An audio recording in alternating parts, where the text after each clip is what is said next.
எனக்கு என்ன அவர் வரணும். அவருக்கு ஒன்று மக்களை பற்றி நல்லா நடத்தணும். வந்தாருன்னா எங்களுக்கு நல்லது செய்யணும். ஊர் விட்டு ஊர் வந்து இந்த ஊரில் போய்ச்சுங்கிறோம். திமுக வந்து எங்களுக்கு எதுவும் செய்யலை. நாங்கள் வந்து அவர் வந்தால் அவர் செய்யட்டும். வந்தால் தான் தெரியுமா, 4 பேர் வந்தாங்கன்னா தான் 4 பேரும் வந்து செய்தால் தான் நாட்டுக்கு நல்லது நடக்கும். நான் விஜய் கட்சி ஆரம்பிக்க அன்றைக்கி எந்த பேட்டி கேட்டாங்க. அப்போ நான் சொன்னேன், விஜய் எவ்வளோ பேர் வந்தார். சரத்குமார் வந்து கட்சி ஆரம்பித்தார், போயிட்டார். விஜயகாந்த் ஆலய காவன் போயிட்டார். ஒவ்வொருத்தர ஆரம்பிச்சு கட்சி ஆரம்பித்து அவர் வந்து சினிமாவில் நல்ல பேர் நல்லா இருந்தார். அங்கேயே வந்துக்கலாம். கட்சி ஆரம்பித்தது வேஸ்ட்டு. நான் அன்றைக்கே சொன்னேன், இப்போவும் சொல்கிறேன். இப்போ கட்சி ஆரம்பித்து அவர் கெட்ட பேர் தான் வந்துச்சு. இப்போது நல்ல பேர் வரல. அவர் கட்சி ஆரம்பித்து எவ்வளோ பேர் நாட்டை ஆண்டாங்க.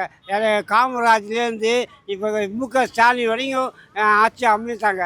யாரால் என்ன பிரயோஜனம்? மக்கள் கஷ்டப்படுறவங்க கஷ்டப்பட்டுன்னு தான் இருக்காங்க. கரெக்டா? இப்போது யாராலையும் இப்போ விஜய் வந்து என்ன சாதிக்க போகிறார்? நான் கேட்குறேன். விஜய் வந்து ஆனால் திட்டலை சொல்கிறேன். எவ்வளோ பேர் வந்தாங்க, யாராலையும் ஒன்றும் முடியல. இப்போ விஜய் வந்து கூட ஒன்றும் பண்ண முடியாது. இப்போ விஜய்க்கு கட்சி ஆரம்பித்து கெட்ட பேர் தான் வந்துடுச்சு. 30,000 பேர் செத்துறாங்க, 7 பேர் வந்துட்டால் தான் அது அவர் மேலே தப்பு. கும்பலாக சேர்த்தாங்க.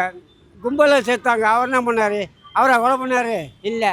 அக்டோபர் 5ஆம் தேதி முதல் உங்கள் ஜெயச்சந்திரன் இப்பொழுது மிக பிரம்மாண்டமாக கீழ்கட்டளையில்